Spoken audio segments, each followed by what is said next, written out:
Alright, so this is just going to be a quick review video for Exam 1. So remember that Exam 1 is going to be multiple choice, true, false, and matching. Also remember that there will be a practice exam for extra credit that's available during the same time the exam is available.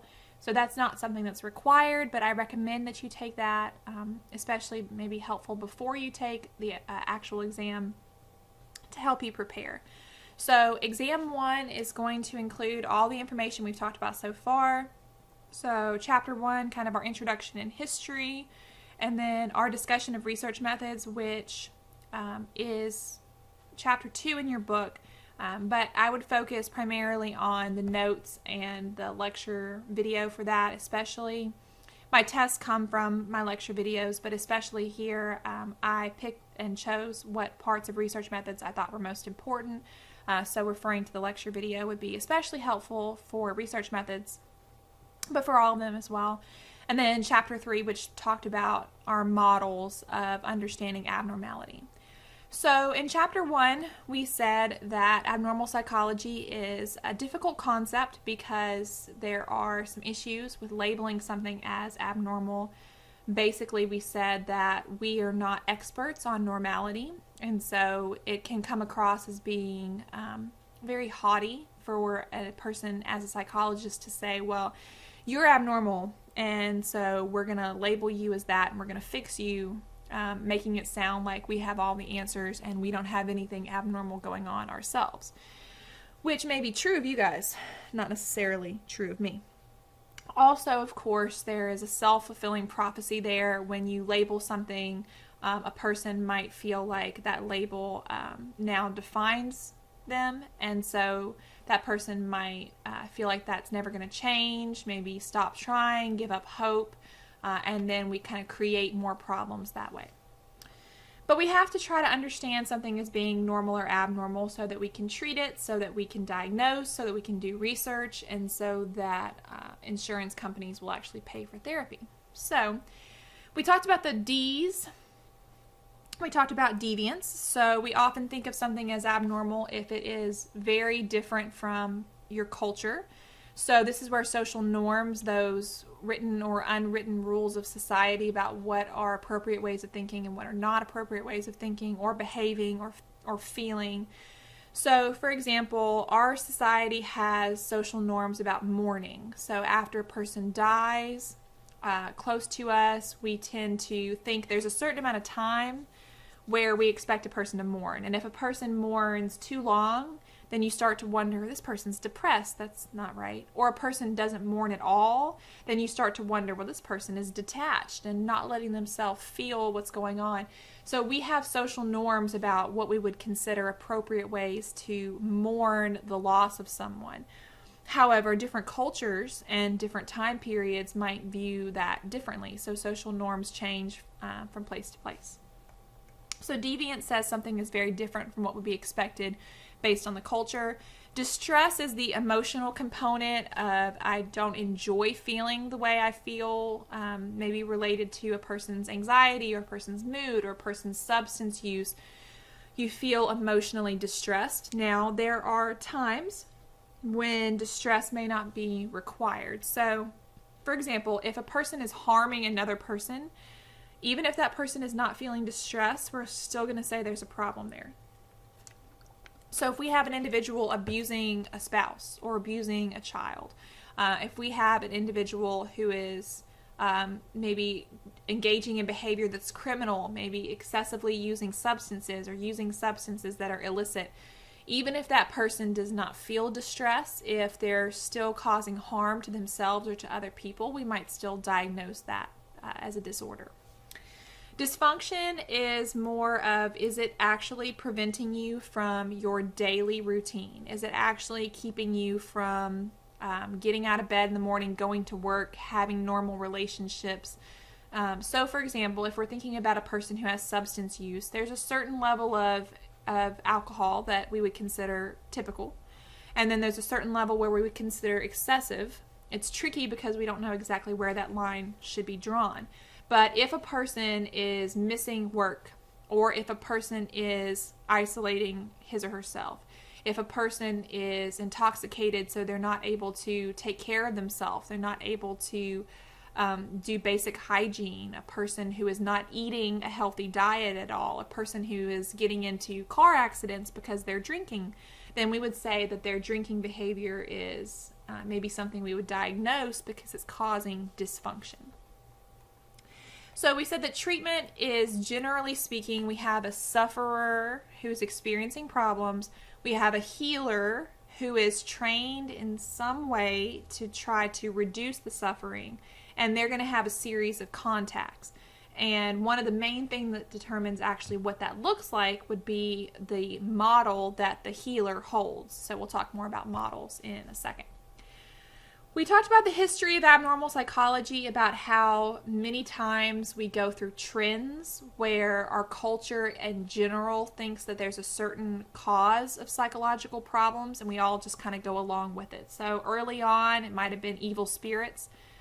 So the way that you think about the cause impacts the way that you plan to treat. So if you think evil spirits are causing the problem, then trephination, where you drill holes into the skull of a person to release evil spirits, or exorcism, that kind of thing, would be considered the appropriate treatment for a problem that's caused by evil spirits. And then maybe we went through a period that was more biological in nature with the 4 humors, and so we would try to bring those fluids back into balance. Demonology comes back again, and so it's a little bit more of a focus on good versus evil, right? And so then after that time period, we have this moral treatment where we want to try to help people. We have open asylums, give people food to eat and medical care and clean clothes and socialization and sunshine and oxygen and basic respect. Although, of course, those treatments were helpful, they did not completely solve the problem. So then we talked about perspectives being somatogenic versus psychogenic, about how a person might have depression, and how a somatogenic perspective could be there's something going on with your neurotransmitters, there's something going on with certain regions of your brain, there's something biological, maybe something hormonal going on. On the other hand, a psychogenic perspective is that maybe there's something in your environment, maybe there's something traumatic, maybe there's something that has happened to you, not necessarily something biological, but something more nurture, something in your environment that could be causing the problems that you have. And then the different perspectives would have different things to say. You know, a psychodynamic perspective would say that the psychogenic problem is you have unconscious conflicts, that kind of thing. We obviously are going to try to prevent, if at all possible, mental illness, or at the very least catch it early to try to reduce harm. So things we can do here is to try to maybe recognize risk factors and get people into treatment early, or try to reduce risk factors at large. So maybe we try to, for example, do something about poverty, because we know poverty is associated with some psychological issues. Poor relationships are associated with psychological issues. So maybe trying to do some marriage counseling or some education about communication and relationships, that kind of thing. And then the theoretical orientations here was really just an introduction to what we came to in more detail in Chapter 3 about your understanding of where problems come from, which is then associated with the treatment methods you use. All right, so then we talked about research methods. We said that abnormal psychology is fueled by research. We need to try to understand where these disorders come from. We need to try to understand which treatments are actually helpful, because if you give a treatment that doesn't work, at the very least you're not helping, but you could also be harming a person. You could be preventing them from being in a treatment that would be helpful. You could be making the person give up hope on psychology in general and therapy. So obviously we need to know that our treatments work. We know that by doing research. We talked about how there are different types of research that have different goals. So observational research has the goal of description. We talked about how this could involve case studies, could be archival research, could be naturalistic observation. That observational research is great because it gives us ideas, but sometimes your results don't generalize to the population at large, and sometimes you don't have all the information that you need. And of course, experiments would be the only kind of research that would allow you to determine causation. So correlational research has the goal of prediction. Basically, we look for two or more naturally occurring variables and look to see if there's a relationship between them. And so to understand correlations, you have to understand both the strength and the direction. So the strength tells us how closely those variables are associated with each other. If we have a strong correlation, that will then allow us to make a better prediction. If it's a weak correlation, like they go together sometimes but not that often, then our prediction will not be very good. So the strength is dictated by the number. So the number that we assign based on statistics here would be anywhere between 0 and 1. 0 means no correlation, 1.00 means a perfect correlation, both of those being very rare. The true number will probably fall somewhere in between, but the higher the number, the stronger the correlation. The direction tells you, is this a positive correlation or a negative correlation? So a positive correlation means the variables are moving in the same direction. As class attendance goes up, grades go up. Class attendance goes down, grades go down. A negative correlation means they're moving in opposite directions.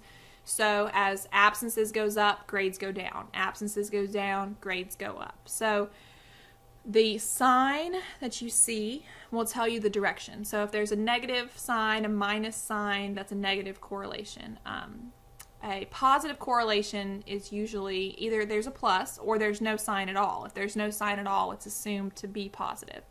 So remember that the direction is important because it tells you, are they moving in the same direction or opposite directions. However, it does not tell you anything about the strength. So a negative 0.6 correlation and a positive 0.6 correlation have the same strength. A negative 0.6 correlation is stronger than a positive 0.5 correlation. A positive 0.6 correlation is stronger than a negative 0.5 correlation. So when you're looking at the strength, you want to only look at the number, and is that number higher? The direction doesn't actually tell you anything about the strength. Now, the problem with correlational research is that it does not allow for causation, and sometimes it can be misleading. So if you have two variables that are correlated, that doesn't necessarily mean that one caused the other. As I said, you can't determine causation, but sometimes we want to think that we can. If you hear that there's a correlation between class attendance and grades, you want to assume that it was the class attendance that caused the grade. And that may be the case, but in order to determine that, you would have to do experimental research. So we had our example with the violent crime and the ice cream sales. There could always be a third variable causing both. So that's a drawback to correlational research. So experimental research is the only kind of research that allows you to determine causation.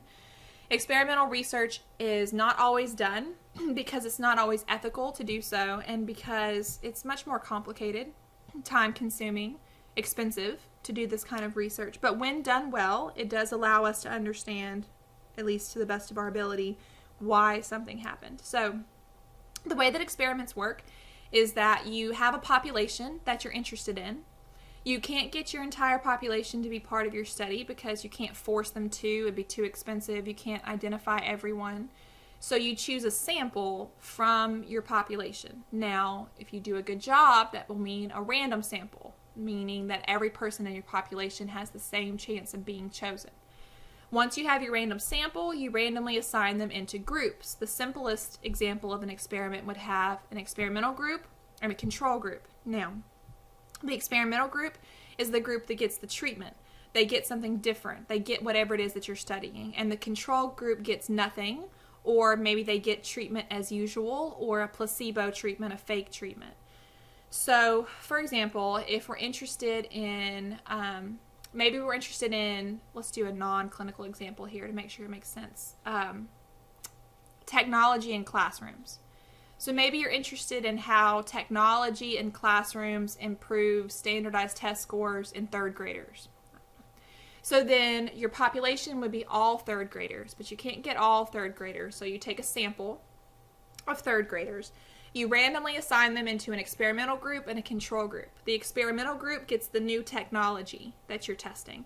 The control group gets either no technology or whatever technology they already had to begin with. Now, because this is an experiment, you're actually manipulating something, and the thing that you manipulate is what we call the independent variable. So the independent variable in this example would be the presence or absence of the technology. The experimental group gets the new technology, control group gets the old technology or no technology at all. So the independent variable is the thing you as the researcher manipulate. The dependent variable is the thing that you measure. It's your outcome variable. So in this situation, this would be the grades on standardized tests. So maybe you're interested in how technology, your independent variable, impacts your dependent variable of grades. So once again, this is a quick review. If you have any questions, let me know. We want to make sure that our research is high quality, so we talked about reliability versus validity. Reliability just refers to consistency, whereas validity refers to accuracy. But there are many different layers to validity. So we talked about internal versus external validity. Internal validity basically refers to tightly controlling for everything to make sure that nothing impacts your outcome except for the thing you manipulate. So, for example, we don't want anything else to be impacting our standardized test scores except for the technology. Now, how would you do that? Well, tightly controlling for everything. Making sure that the kids are not hungry when they take their test. Making sure that the kids are not sick when they take their test. You tightly control for everything. The problem is that the more you tightly control for things, that harms your external validity. So your external validity refers to the ability of your results to generalize to other people outside of your sample or to other settings outside of your lab. So although we do want to try to understand what's going on with our sample, we select a sample that looks like our population, hoping that it will tell us about our population. So to help your external validity, you try to relax your control a little bit, right? Because the more you control for things, the less likely it is to generalize. So obviously, internal validity and external validity seem to be at odds with each other a lot of the time. Things you can do to improve both of them, though: random sampling, random assignment, get a large sample. That would help with both internal and external validity. All right, and then we talked about how empirically supported treatments are treatments that have been shown in a lab to be effective, which these studies are usually high on internal validity, which means that we tightly control for everything. We don't want any other diagnoses. We don't want any substance use. We don't want anyone doing the treatment that isn't really, really familiar with it. Because when we control for everything, we can be sure that it wasn't the substance use, it wasn't the other diagnosis, it wasn't error on the part of the therapist that caused the outcome. However, as we said, when you increase internal validity, you decrease external validity. So the typical client walking in to get your treatment is probably not going to see the person who designed the treatment, is probably experiencing some other psychological problems as well. So we want to make sure that our treatments are not only tightly controlled for, but that our treatments have also been verified to work with the typical person, not just the highly specified person we used in our study. All right, good. So we talked about in Chapter 3 different models of abnormality. Your model is basically your way of looking at something. And so we talked about how, for example, if you have a biological model, you understand things having a biological cause and a biological cure. If you have a psychodynamic model, you understand problems as having a psychodynamic cause and a psychodynamic cure, that kind of thing. So your model dictates how you diagnose, how you treat, what questions you ask, how you go about developing rapport with your client. So we talked about the biological model, about how the idea is that there's something physically wrong, that it could be, for example, neurotransmitters, or that it could be something wrong with a particular section of the brain. So we briefly talked about some anatomy here of a neuron. We talked about how a neuron is a nerve cell that has different sections, about how the messages come in the dendrite on one end, that dendrites are those little spiky projections around the cell body. The message comes in the dendrite, it goes down the axon, this is an electrical process, down the axon to the terminal junction, terminal button, whatever you want to call the end of the neuron. Now, once it reaches the end of the neuron, though, it wants to pass on to the next neuron, but it cannot do so electrically because they don't touch each other. So this becomes a chemical process at the terminal junction where neurotransmitters that have been stored there in the terminal junction are going to be released, and they're going to float across the synapse, which is the little gap in between neurons, and they're going to bind to the receptors on the dendrites of the next neuron. So we talked about how certain neurotransmitters have been associated with certain psychological problems. So if a person has too much of a certain neurotransmitter or not enough of a certain neurotransmitter, that could cause problems. We also talked about adaptive responses, about how, for example, the time period that you grew up in can dictate a little bit about whether something is adaptive or not. So someone who lived back in the day might have been more benefited by anxiety if that kept you from doing something dangerous, if that maybe saved you from being attacked by a predator, that kind of thing. And so certain behaviors and ways of thinking may have been functional more at certain time periods.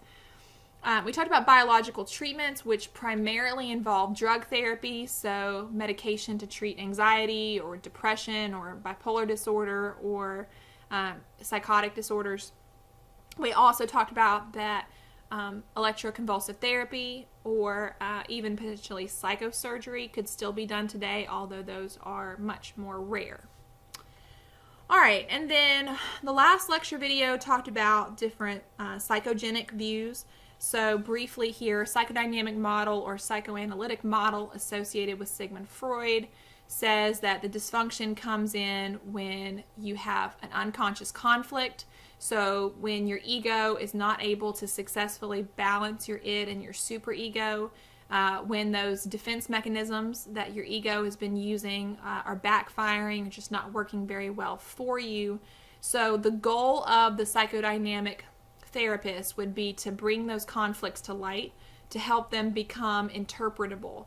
And so the therapist would then interpret things. So part of the psychodynamic technique involves interpreting resistance or interpreting dreams or interpreting transference to try to help the client become aware of some of these conflicts, or at least be able to confront some of these conflicts. We also talked about free association, the idea that your defense mechanisms will kind of gradually shut down over time if you just keep talking. So sometimes people are very defensive in the beginning, but if you keep them talking long enough, then the true problem could come out. All right? But not everyone was a fan of the sexuality and aggression involved and the unconscious processes involved in the psychodynamic model. So the behavioral model rose as an answer to that, saying that your dysfunction is your behavior. You have been reinforced or punished, or you're modeling, or you've learned associations that are not good for you. And so as a behavioral therapist, then you're going to try to treat using the basics of learning, operating classical conditioning, modeling to try to help change a person's behavior. So behaviorism is very heavy on the you are what you do kind of thing. So operant conditioning is the one that involves reinforcement and punishment. So reinforcement is anything you do to try to increase a behavior. Punishment is anything that would decrease the likelihood of a behavior happening. Classical conditioning is just about learning associations when two things go together. So when being attacked is paired with a dog, you become afraid of all dogs. Or if you have maybe a panic attack in a certain restaurant, maybe now you're afraid of that restaurant. Like you just learn the association between two things. So the idea with classical conditioning is to maybe try to learn a new association. Instead of associating panic with that restaurant, we want to try to associate relaxation with that restaurant, for example. The cognitive model is kind of an answer to the behavioral model of you're not necessarily what you do, that there's more to it than that the way that you think, the attitudes that you have impact your behavior. So the cognitive model would see the problem as being you have some unrealistic or unhelpful thought processes we need to try to fix. So we talked about how, for example, a person might have some overgeneralization. One person hurt me, so everyone's going to hurt me. I'm not good at this one skill, so I'm never going to be able to succeed at any other skill. And basically, people who have some cognitive issues, sometimes they tend to over-exaggerate things. This person didn't call me back, so this person must hate me, that kind of thing. Or seeing themselves as either being perfect or awful. There's no way in between. So 100 is good, 98 is as good as an F. There are people that think that way.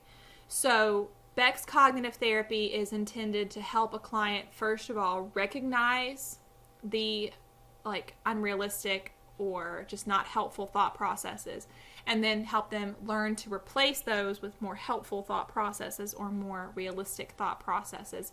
This can involve hypothesis testing, where you treat what the client believes as a hypothesis and look for evidence, or it could just involve flat out saying, no, that's just wrong. That's not logical. If you know what I'm talking about, think Spock. Spock. Here, that's just not logical. Very good. That's all the Star Trek references I will make. All right, good. Humanistic model is basically saying you're a good person on the road to self-actualization and something gets in your way. So the source of the dysfunction would be you have not received the conditions of growth that you need. You have not received unconditional positive regard. You have not received empathy. You have not received genuineness. And so because of that, then you're not able to self-actualize. Maybe you start to develop those conditions of worth where you think that you're only worth something if you perform a certain way, do certain things, or don't do certain things. So Rogers client-centered therapy would seek to try to help by providing those conditions of growth. Not by telling you what to do or by trying to solve your problems, but just by listening and caring unconditionally and being sincere and showing empathy. So although this is rarely considered a standalone treatment, most psychologists would say they incorporate parts of Rogers client-centered therapy into their own therapy, so kind of an eclectic approach.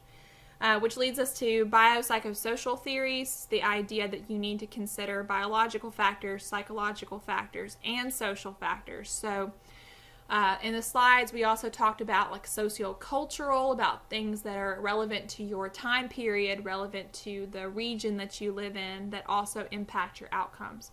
So this can form a diathesis stress model, which just means that the diathesis portion is a predisposition. So if you have two people that both have a predisposition to depression, but one of them goes through a traumatic, stressful experience and the other one does not, we would expect that the one who had the predisposition plus the stress equals the symptoms. The one who had the predisposition without the stress probably would not show the symptoms, or at least would not show them as severely.